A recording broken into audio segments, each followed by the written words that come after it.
Assalamualaikum warahmatullahi wabarakatuh. Nama diberi Muhammad Faid bin Muhammad Alwi dari kelas H4T3. Ingin membincangkan punca-punca peningkatan penganggur dalam kalangan lepasan IPT. Pada hari ini saya ingin memfokuskan isu sikap pelajar yang sering menolak tawaran pekerjaan selain daripada bidang yang diambil semasa belajar. Di negara ini, belia antara 15 hingga 24 tahun menyumbang seramai 2.8 juta tenaga buruh, iaitu 18%, tetapi sudah mewakili 58.2% jumlah penganggur. Oleh yang demikian, kita dapat melihat melalui statistik iaitu penganggur di Malaysia meningkat kepada 772,900 orang pada kadar 4.8% pada Disember 2020. Demikian menurut perangkaan terkini Jabatan Perangkaan Malaysia DOSM. Hal ini boleh berlaku kerana ramai pelajar lepasan IPT yang terlalu memilih pekerjaan kerana mereka lebih cenderung memilih pekerjaan yang bergaji tinggi dan tidak tergolong dalam pekerjaan 3D, iaitu pekerjaan yang mempunyai risiko tinggi, berbahaya dan kotor. Perkara ini dapat dibuktikan melalui jumlah pekerja tempatan yang bekerja di sektor pertanian, perindustrian dan pembinaan sebagai buruh kasar adalah amat sedikit jika dibandingkan dengan warga asing. Malangnya, pekerjaan yang menjadi pilihan dan impian kebanyakan mereka adalah sangat terhad jika dibandingkan dengan jumlah graduan yang dihasilkan oleh Institut Pengajian Tinggi pada setiap tahun. Hal ini dapat ditegaskan melalui situasi semasa, iaitu kebanyakan lepasan IPT ingin bekerja di dalam pejabat yang berhawa dingin berbanding pekerjaan yang berteraskan pertanian pembinaan yang melibatkan di bawah terik cahaya matahari.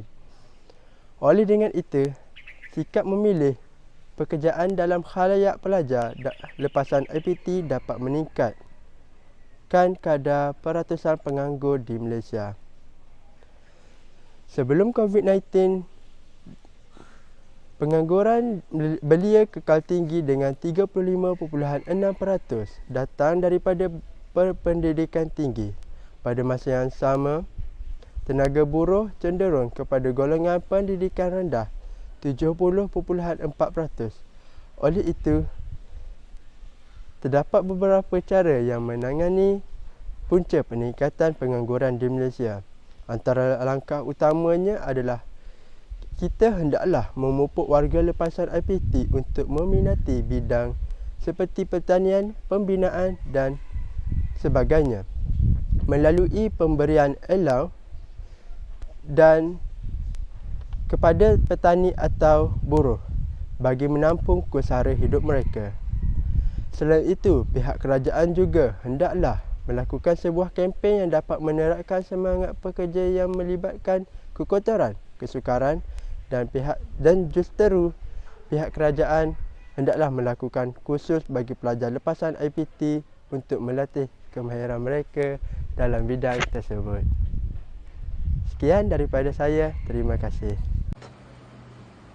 Pandemik meningkatkan pengangguran graduan. Kronologi COVID-19 bermula pada 23 Januari 2020 sehingga kini. Peristiwa ini telah berlarutan selama 2 tahun dan mungkin akan berterusan. Terdapat pelbagai usaha kerajaan bagi melawan wabak tersebut. Hal ini demikian kerana kronologi ini telah mencetuskan pelbagai kesan dan impak kepada setiap negara. Pandemik COVID-19 memberi tamparan hebat kepada ekonomi dunia dengan Malaysia tidak terkecuali daripada ancaman wabak ini. Isu pekerjaan menjadi kritikal kerana banyak syarikat terpaksa gulung tikar. Dengan hanya beberapa sektor terpilih dibenarkan beroperasi pada tahap minimum dalam tempoh ini, kebanyakan syarikat perniagaan gagal bertahan dan mereka tiada banyak pilihan selain menutup operasi. Ini mengakibatkan kadar pengangguran meningkat. Ini menyebabkan ramai diberhentikan bagi mengurangkan kos perniagaan kerana banyak syarikat tidak lagi mampu membayar gaji pekerja, walaupun terdapat pelbagai inisiatif bantuan diperkenalkan oleh kerajaan. Berdasarkan laporan minggu ketiga 2021 Sistem Insurans Pekerjaan SIP di bawah Pertubuhan Keselamatan Sosial Perkeso, jumlah kehilangan pekerjaan bagi 2020 meningkat 167%, iaitu daripada 40,084 pada 2019 kepada 107,024 pada 2020. Ini menjadi cabaran terbesar graduan siswazah baharu kerana kebanyakan mereka akan memasuki pasaran buruh untuk kali pertama. Manakala kebanyakan majikan mengambil keputusan untuk menangguhkan atau mengurangkan pengambilan graduan tahun lalu. Menurut statistik graduan siswazah Jawatan Perangkaan Malaysia DOSM 2019, graduan siswazah Malaysia telah meningkat kepada 5.29 juta atau 6.9% lebih tinggi pada 2019 berbanding 4.94 juta pada tahun 2018. Peratusan graduan siswazah dalam tenaga buruh juga meningkat 6.8% daripada 4.14 hingga 4.42 juta orang pada 2018 hingga 2019. Bagaimanapun, kadar penyertaan tenaga buruh graduan siswazah menunjukkan angka penurunan 0.1% pada 2019 iaitu 83.6% kepada 83.5%.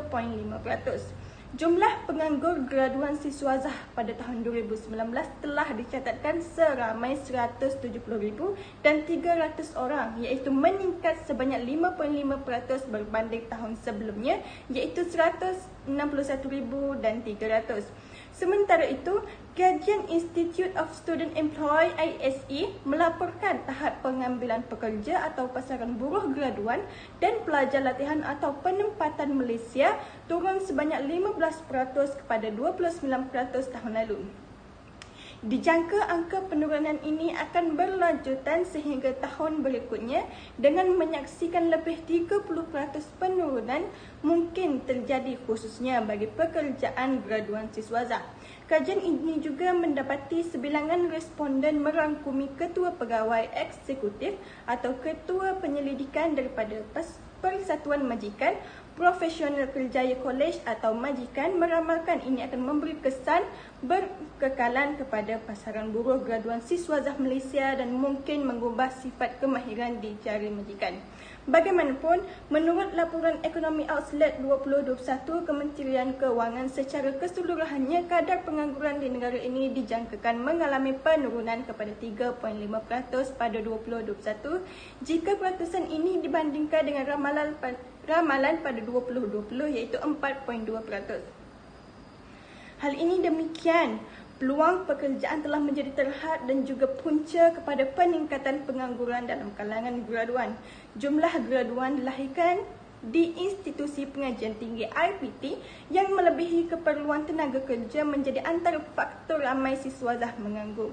Masalah itu ditambah pula dengan penularan pandemik COVID-19 yang mendorong majikan mengurangkan tawaran pekerjaan kepada graduan. Ketua Ekonomi Pusat Kajian Pasaran Buruh Masa Hadapan EIS UPMCS Pertubuhan Keselamatan Sosial Perkeso Prof. Madya Dr. Muhammad Yusof Saari berkata, perkembangan itu mewujudkan isu ketidakpadanan dalam pasaran pekerja. Sebagai langkah penjimatan dan waspada, katanya majikan bertindak mengurangkan tawaran pekerjaan kepada graduan bagi mengawal aliran kewangan syarikat. Penciptaan peluang pekerjaan yang terhad menyebabkan wujudnya ketidakpadanan pekerjaan dalam kalangan graduan. 1 daripada 3 graduan akan bekerja dalam bidang tidak sepadan dengan kelayakan. Isu ketidakpadanan pekerjaan atau peluang pekerjaan terhad ini bertambah runcing apabila ekonomi negara dihentam tsunami COVID-19. Kita dapati kadar ketidakpadanan ini semakin melebar. Peluang pekerjaan graduan yang terhad juga wujud disebabkan berlaku ketidaksejajaran di antara jumlah graduan dilahirkan IPT dengan jumlah pekerjaan ditawarkan industri disebabkan mereka ingin mengurangkan kos pengeluaran serta operasi. Menggaji bukan graduan lebih menjimatkan, katanya kepada BH hari ini. Beliau mengulas kajian unit peneraju agenda Bumi Putera Teraju yang mendapati hanya kira-kira 73,400 atau 27% graduan Bumi Putera dapat memenuhi peluang pekerjaan sektor swasta yang ditawarkan pada tahun 2020 berbanding 103,900 atau per 40% pada 2019. Kajian teraju mendapati penurunan peluang pekerjaan kepada graduan Bumi Putera antaranya berpunca daripada pengurangan peluang pekerjaan di pasaran sebanyak 29.3% kepada kedua-dua tahun berkenaan disebabkan negara sedang dilanda pandemik COVID-19. Mengulas lanjut lanskap pekerjaan negara, Muhammad Yusof berkata, isu peluang pekerjaan yang terhad menimpa graduan bukan perkara yang baharu kerana ia wujud sejak 20 tahun lalu. Katanya, berdasarkan kepada ekonomi negara, ia lebih banyak mencipta peluang pekerjaan kategori separa mahir dan tidak mahir berbanding kategori mahir, iaitu kategori pekerjaan lebih sesuai dengan kelayakan graduan. Secara purata, di antara tahun 2000 dan 2020, industri mencipta 61% pekerjaan separa dan tidak mahir berbanding hanya 39% pekerjaan mahir yang sesuai dengan kelayakan graduan. Graduan adalah mangsa ketidaksejajaran ini, maka institusi pendidikan dan transformasi industri diperlukan. Jika tidak, graduan akan terus menjadi mangsa akibat ketidaksejajaran ini. Isu peluang pekerjaan yang terhad ini memerlukan jangka masa panjang untuk diperbaiki kerana ia bersifat struktural. Ini berbeza jika ia bersifat kitaran, iaitu boleh diperbaiki melalui invensi jangka pendek. Justeru, Muhammad Yusof mengesyorkan pembaharuan sektor pendidikan dan struktur ekonomi bagi mengurangkan isu ini. Katanya, sektor pendidikan tidak lagi boleh bergerak seperti biasa. Sebaliknya, perlu memastikan graduan mempunyai kebolehpasaran dan menyediakan program bersesuaian sebagai persediaan pasaran pekerjaan. Begitu juga struktur industri, pelaburan dan pengeluaran perlu berubah daripada teknologi berintensifkan buruh kepada teknologi berintensifkan modal. Apa yang berlaku sekarang ialah kebanyakan industri di Malaysia berintensifkan buruh. Apabila ekonomi negara berintensifkan buruh, maka banyak peluang pekerjaan separa mahir dan tidak mahir wujud. Sekian sahaja daripada saya. Terima kasih.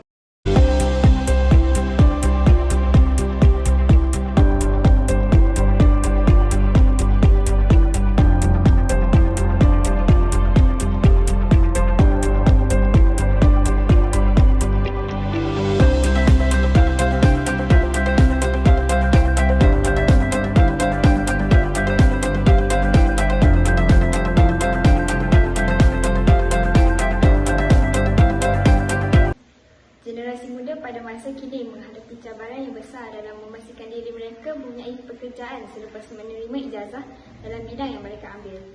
Pengetahuan akademik yang baik tidak menjamin pekerjaan bagi mereka kerana majikan menginginkan pekerjaan lengkap dengan kemahiran-kemahiran yang penting dapat menjadikan mereka seorang pekerja yang berkualiti tinggi, berdaya saing dan produktif.